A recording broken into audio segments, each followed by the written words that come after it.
नमस्कार दोस्तों, मैं संदीप और ज्ञान गुरु एसके में आपका स्वागत है।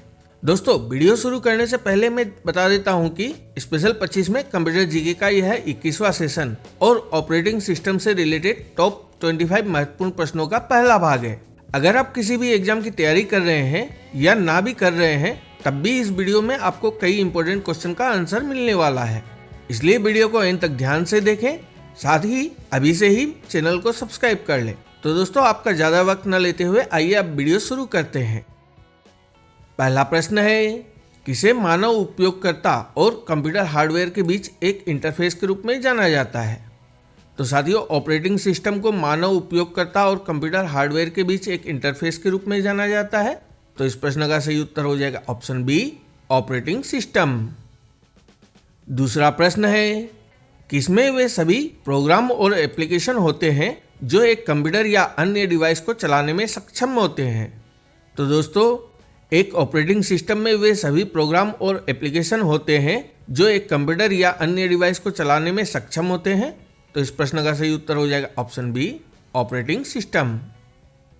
तीसरा प्रश्न है, ऑपरेटिंग सिस्टम कौन सा सॉफ्टवेयर है? तो दोस्तों, एक ऑपरेटिंग सिस्टम एक सिस्टम सॉफ्टवेयर है जो कंप्यूटर हार्डवेयर सॉफ्टवेयर रिसोर्स को मैनेज करता है और कंप्यूटर प्रोग्राम के लिए सामान्य सेवाएं प्रदान करता है। तो इस प्रश्न का सही उत्तर हो जाएगा ऑप्शन बी, सिस्टम सॉफ्टवेयर। चौथा प्रश्न है, कंप्यूटर को चालू करने और सिस्टम को पावर अप करने की प्रक्रिया को क्या कहते हैं? तो दोस्तों, आप लोग इसे याद रखिएगा। कंप्यूटर को चालू करने और सिस्टम को पावर अप करने की प्रक्रिया को बूटिंग कहते हैं। तो इस प्रश्न का सही उत्तर है ऑप्शन ए, बूटिंग। पांचवा प्रश्न है, कंप्यूटर को बूट करने के लिए किसकी आवश्यकता होती है? तो दोस्तों, किसी भी कंप्यूटर को बूट करने के लिए एक ऑपरेटिंग सिस्टम की आवश्यकता होती है। तो इस प्रश्न का सही उत्तर है ऑप्शन सी, ऑपरेटिंग सिस्टम। साथियों, अगर आपको वीडियो की जानकारी अच्छी लग रही है तो वीडियो को अभी से लाइक एंड शेयर कर दें। साथ ही आपके दिमाग में कोई सवाल है तो कमेंट्स में जरूर लिखें ताकि उसका उत्तर मैं आपको दे सकूं। छठा प्रश्न है, एक यूजर इंटरफेस किसका हिस्सा है जो उपयोगकर्ता को जानकारी दर्ज करने और प्राप्त करने की अनुमति देता है? तो दोस्तों, यूजर इंटरफेस ऑपरेटिंग सिस्टम का वह हिस्सा है जो यूजर को जानकारी दर्ज और प्राप्त करने की अनुमति देता है। तो इस प्रश्न का सही उत्तर है ऑप्शन बी, ऑपरेटिंग सिस्टम। सातवां प्रश्न है, आईटी शब्दावली में कर्नेल में विफलता को क्या कहा जाता है? तो दोस्तों, कर्नेल ऑपरेटिंग सिस्टम का एक मुख्य घटक है और कंप्यूटर के फिजिकल हार्डवेयर और उस पर चलने वाली प्रक्रियाओं के बीच मुख्य इंटरफेस के रूप में कार्य करता है। आईटी शब्दावली में कर्नेल में विफलता को क्रैश कहा जाता है। तो इस प्रश्न का सही उत्तर हो जाएगा ऑप्शन ए, क्रैश। आठवां प्रश्न है, निम्नलिखित में से कौन सा विकल्प मैनेजमेंट डेटा स्टोरेज डिवाइस के मैनेजमेंट का एक प्रोसेस है जो सीपीयू द्वारा डायरेक्ट एक्सेसिबल नहीं है? तो दोस्तों, सेकेंडरी मेमोरी को सीपीयू सीधे एक्सेस नहीं कर सकता है। तो इस प्रश्न का सही उत्तर है ऑप्शन सी, सेकेंडरी मेमोरी। नौवां प्रश्न है, कंप्यूटर प्रोसेसिंग में कौन पूल से प्रक्रियाओं को चयन करता है और निष्पादन के लिए उन्हें मेमोरी में लोड करता है? तो दोस्तों, कंप्यूटर प्रोसेसिंग में जॉब शेड्यूलर पूल से प्रक्रियाओं का चयन करता है और निष्पादन के लिए उन्हें मेमोरी में लोड करता है। तो इस प्रश्न का सही उत्तर है ऑप्शन ए, जॉब शेड्यूलर। 10वां प्रश्न है, लगातार चलने वाली प्रणाली प्रोग्राम प्रक्रियाओं को किस रूप में जाना जाता है? तो दोस्तों, आप लोग इसे याद रखिएगा। एक डेमोन प्रक्रिया एक बैकग्राउंड प्रक्रिया है जो उपयोगकर्ता के प्रत्यक्ष नियंत्रण में नहीं होती है। यह प्रक्रिया आमतौर पर तब शुरू होती है जब सिस्टम को बूटस्ट्रैप किया जाता है और सिस्टम शटडाउन के साथ समाप्त किया जाता है। तो इस प्रश्न का सही उत्तर है ऑप्शन ए, डेमॉन्स। भाई लोग, मेरे वीडियो आप में से अधिकतर लोग देखते हैं, लेकिन आप लोग चैनल को सब्सक्राइब करना भूल जाते हैं। आपके राइट हैंड कॉर्नर में एक सब्सक्राइब का बटन है, आप उसे प्रेस कर ले। इसमें आपका एक पैसा भी नहीं लगता है, लेकिन हमें खुशी मिलती है कि आपको हमारी मेहनत पसंद आ रही है। आइए अब चलते हैं 11वें प्रश्न की ओर। 11वां प्रश्न है, एक ऑपरेटिंग सिस्टम कंप्यूटर पर किसे मैनेज करता है?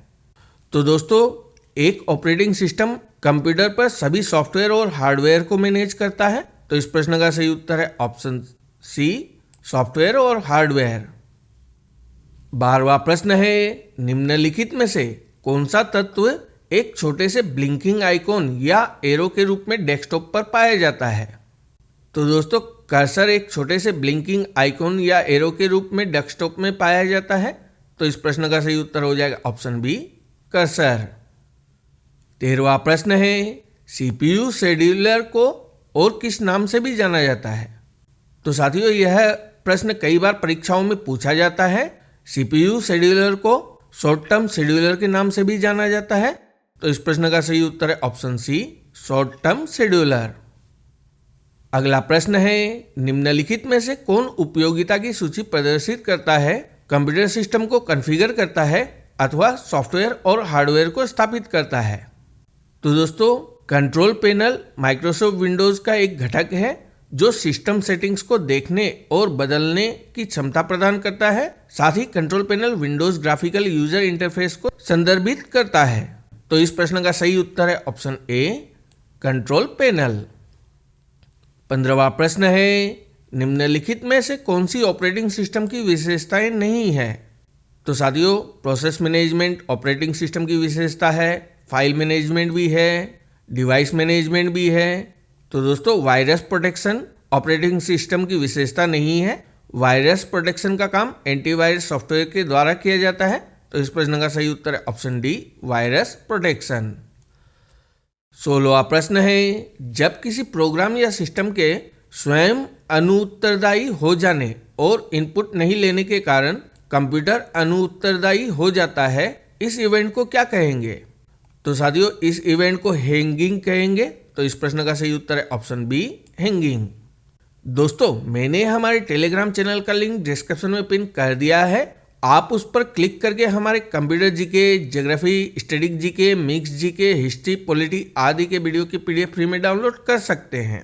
साथ ही आप डिस्क्रिप्शन से हमारे फेसबुक पेज और सोशल मीडिया एक्स के वेरीफाइड अकाउंट के लिंक पर क्लिक करके भी हमारे साथ जुड़ सकते हैं। तो आइए चलते हैं अगले प्रश्न की ओर। 17वां प्रश्न है, निम्नलिखित में से कौन सी एक ऐसी स्थिति है जहां प्रत्येक कंप्यूटर प्रोसेस एक रिसोर्स की प्रतीक्षा करती है जिसे किसी अन्य प्रोसेस को असाइन किया जा रहा है? तो दोस्तों आप लोग इसे याद रखिएगा, ऑपरेटिंग सिस्टम में डेडलॉक तभी होता है या डेडलॉक की स्थिति तभी बनती है जब दो कंप्यूटर प्रोसेस एक ही रिसोर्स को साझा करते हैं। तो इस प्रश्न का सही उत्तर है ऑप्शन ए, डेडलॉक। 18वां प्रश्न है, निम्न में से कौन सी प्रक्रिया मूल रूप से कंप्यूटर को शुरू करने की है? तो दोस्तों यह प्रश्न थोड़ा घुमाकर पूछा गया है और इस प्रश्न का सही उत्तर हो जाएगा ऑप्शन बी, बूटिंग।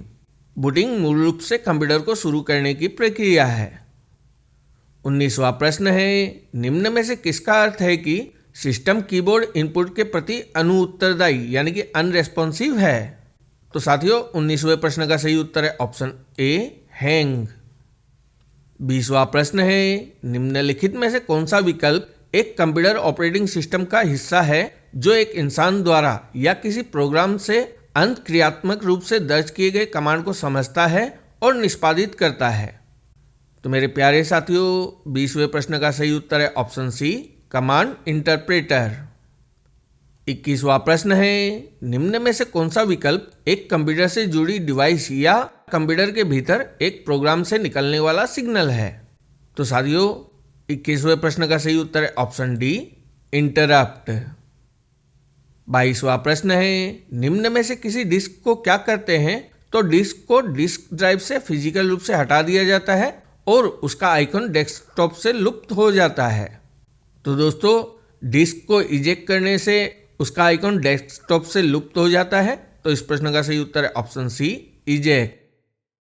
23वां प्रश्न है, कौन सा keyboard shortcut Windows 10 home screen चयनित वस्तु के लिए प्रॉपर्टी खोलता है? तो साथियों 23वें प्रश्न का सही उत्तर है ऑप्शन सी, अल्टर एंटर। 24वां प्रश्न है, निम्नलिखित में से कौन सा विकल्प ऑपरेटिंग सिस्टम को परिभाषित करता है? तो साथियों ऑप्शन बी ऑपरेटिंग सिस्टम को परिभाषित करता है। तो इस प्रश्न का सही उत्तर है ऑप्शन बी, यह प्रोग्राम का एक सेट है जो कंप्यूटर के काम करने के तरीकों को नियंत्रित करता है और अन्य प्रोग्राम चलाता है। 25वां प्रश्न है, निम्नलिखित में से कौन सा कथन गलत है? तो साथियों, निम्नलिखित में से ऑप्शन ए का कथन गलत है। तो इस प्रश्न का उत्तर है ऑप्शन ए, विंडोज एक्सप्लोरर की दाहिनी विंडो को नेविगेशन पेन कहा जाता है। यह कथन गलत है। भाई लोग, वीडियो को यहाँ तक देखने के लिए आपका बहुत बहुत धन्यवाद। आशा करता हूँ कि इस वीडियो के सारे क्वेश्चन आपके लिए उपयोगी साबित होंगे। चैनल पर नए हैं तो चैनल को सब्सक्राइब कर लें एंड अपने आप को ऐसा विकसित करें कि हर कोई आपके साथ खुद को सुरक्षित एवं सम्मानित महसूस करे। धन्यवाद दोस्तों।